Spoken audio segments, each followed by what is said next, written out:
আসসালামু আলাইকুম। সবাইকে স্বাগত জানাচ্ছি আমি নাইম ফাথম মুবিন। শুরুতে সংবাদ শিরোনাম। বাংলাদেশের সর্বশেষ গুরুত্বপূর্ণ আপডেট সংবাদে আপনাকে স্বাগত। শুরুতেই সংবাদ শিরোনাম, পরে বিস্তারিত।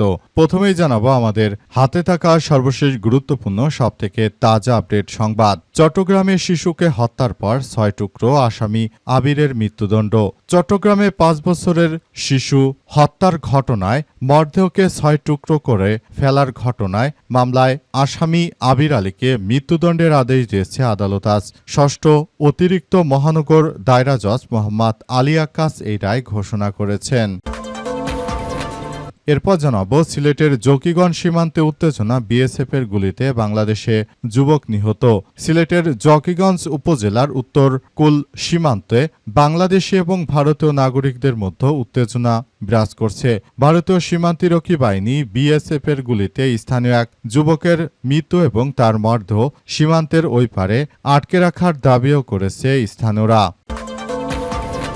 এদিকে নোম্যান্স ল্যান্ডে 3 দিন ধরে 9 বাংলাদেশি। কুড়িগ্রামে রৌমারী সীমান্তে ভারত থেকে পুশিন করা 9 জন নাগরিক এখনও নোম্যান্স ল্যান্ডে অপেক্ষা করছে। তারা বাংলাদেশ নাকি ভারতের নাগরিক সে সম্পর্কে কেউই কোনো তথ্য দিতে পারছে না। তবে নয়াদিগন্ত পত্রিকা জানিয়েছে তারা নাকি বাংলাদেশি। তবে বিষয়টি আমাদের বোধগম্য নয়। যদি বাংলাদেশি নাগরিকই হয় তাহলে বাংলাদেশের দূতাবাসের মাধ্যমে তাদের ফেরত পাঠানো হোক। এভাবে চোরের মতো ভারতীয়রা সীমানা দিয়ে যেভাবে বাংলাদেশিদের ধরে ধরে খালি হাতে ফেরত পাঠাচ্ছে এটি গ্রহণযোগ্য নয়। জানাবো নওগাঁয় মিছিলের প্রস্তুতিকালে আওয়ামী লীগের 3 জন গ্রেপ্তার। নওগাঁর মহাদেবপুরে মিছিল প্রস্তুতি কার্যক্রমের সময় নিষিদ্ধ দলের 3 জন সদস্যকে গ্রেপ্তার করেছে পুলিশ। আজ 10টার দিকে পুলিশ সুপার মোহাম্মদ তারিকুল ইসলাম বিষয়টি নিশ্চিত করেন। এবং সর্বশেষ জানাবো 3 দিনে ইসলামী ব্যাংকে 6,500 কোটি টাকা ধার দিল বাংলাদেশ ব্যাংক। তারল্য সংকট মোকাবেলায় ইসলামী ব্যাংক বাংলাদেশ পিএলসিকে আরও 1,500 কোটি টাকা ঋণ দিয়েছে বাংলাদেশ ব্যাংক। এর ফলে গত 3 দিনে কেন্দ্রীয় ব্যাংকের কাছ থেকে ব্যাংকটি মোট 6,500 কোটি টাকার সহায়তা পেয়েছে। সংশ্লিষ্ট সূত্র থেকে জানা গেছে গ্রাহকদের স্বাভাবিক লেনদেন নিশ্চিত করা এবং চলমান তারল্য চাপ সামাল দিতে এই অর্থ সহায়তা দেওয়া হয়েছে। প্রিয় দর্শক, এতক্ষণ শুনছিলেন সংবাদ শিরোনাম, এবারে বিস্তারিত। তবে তার আগে বন্ধুরা অনুরোধ থাকবে এই সংবাদটিতে একটি লাইক দিন। এই চ্যানেলে আপনি নতুন হয়ে থাকলে আমাদের সংবাদটি দেখতে দেখতে চ্যানেলটি সাবস্ক্রাইব করে রাখুন। কমেন্ট করে বন্ধুরা আপনার মূল্যবান মতামত জানিয়ে দিন আপনি বিশ্বের কোন দেশ থেকে বা বাংলাদেশের কোন স্থান থেকে আমাদের সংবাদটি দেখছেন এবং শুনছেন। আর বন্ধুরা, সংবাদটি আপনার সোশ্যাল মিডিয়া ফেসবুকে শেয়ার করে বন্ধুদেরও দেখার সুযোগ করে দিন। আজকের এই সংবাদ সম্পর্কে আপনার মূল্যবান মতামত কমেন্ট বক্সে কমেন্ট করে জানিয়ে দিন। গাজা যুদ্ধে নিরীহ ফিলিস্তিনিদের ভালোবেসে থাকলে কমেন্টে ইয়েস লিখে পুরো বিশ্ববাসীকে আমাদের এই তাজা আপডেটটি দেখার সুযোগ করে দিন। আর বন্ধুরা, কমেন্টের মাধ্যমে জানিয়ে দিন আপনি বর্তমান কোন দেশ থেকে আমাদের সঙ্গে কানেক্টেড রয়েছেন। এবারে বিস্তারিত। চট্টগ্রামে শিশুকে হত্যার পর 6 টুকরো, আসামি আবিরের মৃত্যুদণ্ড।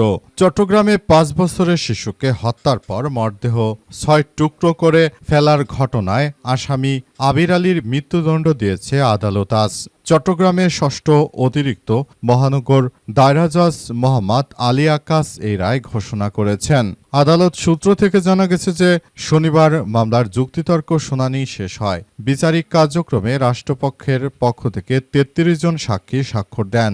মামলার বিবরণ থেকে জানা গেছে 2022 সালের 14 নভেম্বর চট্টগ্রাম নগরের ইপিজেড থানার নয়াহাট এলাকায় বাড়িতে পাশের মসজিদে আরবি পড়তে যাওয়ার সময় নিখোঁজ হয় শিশুটি। পরে তদন্তে বেরিয়ে আসে মুক্তিপণের উদ্দেশ্যে প্রতিবেশী আবির আলী তাকে অপহরণ করে এবং এরপর 6 টুকরো করে তাকে হত্যা করে। তদন্ত সংশ্লিষ্টরা জানিয়েছে যে শিশুটিকে কোথাও লুকিয়ে রাখার সুযোগ না পেয়ে আবির শ্বাসরোধ করার পর হত্যা করে এবং এই হত্যাকাণ্ডের ঘটনাটি এমন এক সময় ঘটে যখন সারা দেশ জুড়ে এমনিতে বিশৃঙ্খল পরিস্থিতি সৃষ্টি হচ্ছিল।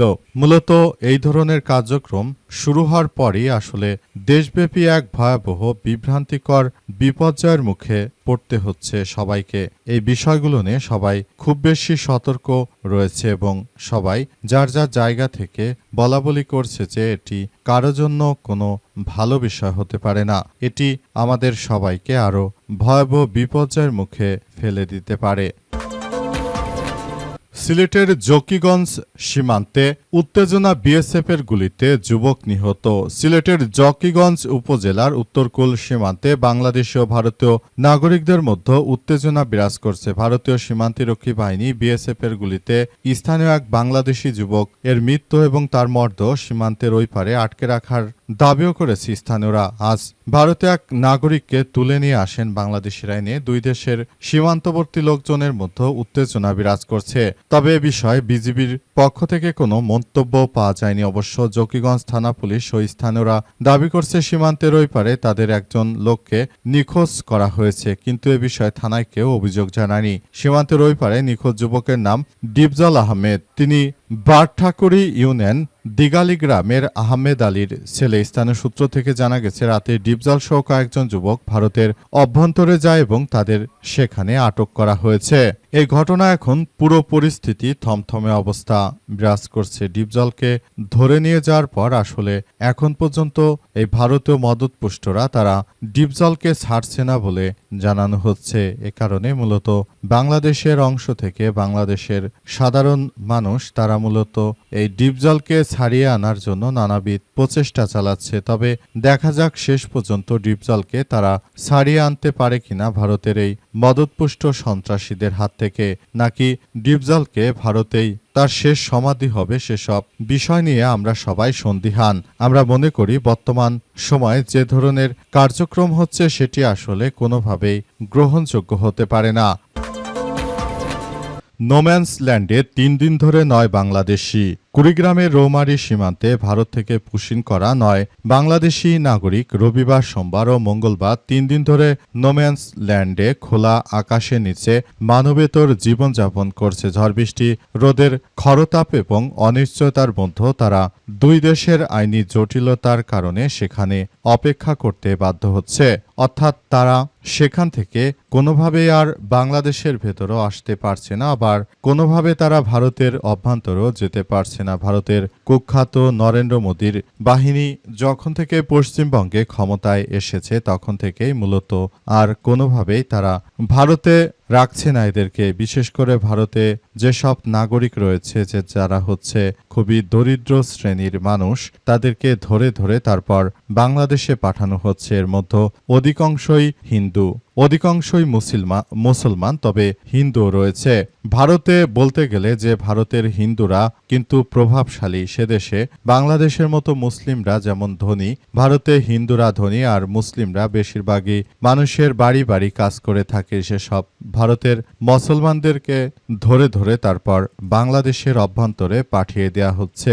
এমন কিছু কার্যক্রম করা হচ্ছে যে সবাই হতচকিত হয়ে যাচ্ছে। সবাই আসলে বলাবলি করতে শুরু করেছে যে এই বিষয়গুলো কোনোভাবেই গ্রহণযোগ্য হতে পারে না। সারা পৃথিবীতে এই বিষয়গুলো খুবই গুরুত্ব সহকারে চর্চা করা হচ্ছে। তবে বর্তমান সময়ে ভারতের হিন্দুত্ববাদীরা তারা মূলত যে ধরনের সন্ত্রাসী কার্যক্রমগুলো শুরু করেছে, একজন মুসলিম রাষ্ট্রের প্রধান দেশ আমাদের, সুতরাং আমরা এখন ভারতের এই হিন্দুত্ববাদীদের বিরুদ্ধে এখন পর্যন্ত আসলে তেমন কোনো কার্যক্রম চালাতে পারিনি। ভারতের হিন্দুত্ববাদীরা বাংলাদেশকে অস্থিতিশীল করে তোলার জন্য তারা মূলত এই ধরনের বিষয়াদি আসলে সামনে নিয়ে আসতে শুরু করেছে। নওগাঁয় মিছিলের প্রস্তুতিকালে আওয়ামী লীগের 3 জন গ্রেপ্তার। নওগাঁর মহাদেবপুর পুলিশের উপস্থিতি টের পাওয়ার আগে নওগাঁয় মহাদেবপুরে আওয়ামী লীগের মিছিলের প্রস্তুতিকালে 3 জন আওয়ামী লীগের নেতাকর্মীকে গ্রেপ্তার করেছে পুলিশ। আজ 10টার দিকে পুলিশ সুপার মোহাম্মদ তারিকুল ইসলাম বিষয়টি নিশ্চিত করেছেন। এর আগে বিকেলে উপজেলার নওহাটা এলাকায় গোপন সংবাদের ভিত্তিতে অভিযান চালানো হয়। অভিযানে মূলত বিষয়গুলো খুব গুরুত্ব সহকারে দেখা হচ্ছে। নতুন করে এই ধরনের ঘটনা আসলে সারা দেশ জুড়েই ঘটছে। আওয়ামী লীগের নেতাকর্মীরা তারা অনেকেই আসলে যার যার জায়গা থেকে যে কোনো পরিস্থিতিতে তারা কার্যক্রম চালানোর চেষ্টা করছে। আওয়ামী লীগের নেতাকর্মীরা তারা মূলত আবারও শেখ হাসিনা ফিরে আসবে সেই প্রত্যাশা নিয়ে তারা নতুন করে এক ধরনের আন্দোলন সংগ্রাম শুরু করেছে। দেশের বিভিন্ন জায়গায় আওয়ামী লীগের নেতাকর্মীদের এভাবে কার্যক্রম চালানো লক্ষ্য করা যাচ্ছে। মূলত আওয়ামী লীগের নেতৃত্ববৃন্দরা তারা চাইছে যে কোনো মূল্যে বাংলাদেশে আবারও সাবেক প্রধানমন্ত্রী শেখ হাসিনা তিনি বাংলাদেশে ফেরত আসবেন সেই প্রত্যাশা তাদের, এবং তারা সেই প্রত্যাশা নিয়ে মূলত এভাবে আন্দোলন সংগ্রাম চালিয়ে যাচ্ছে।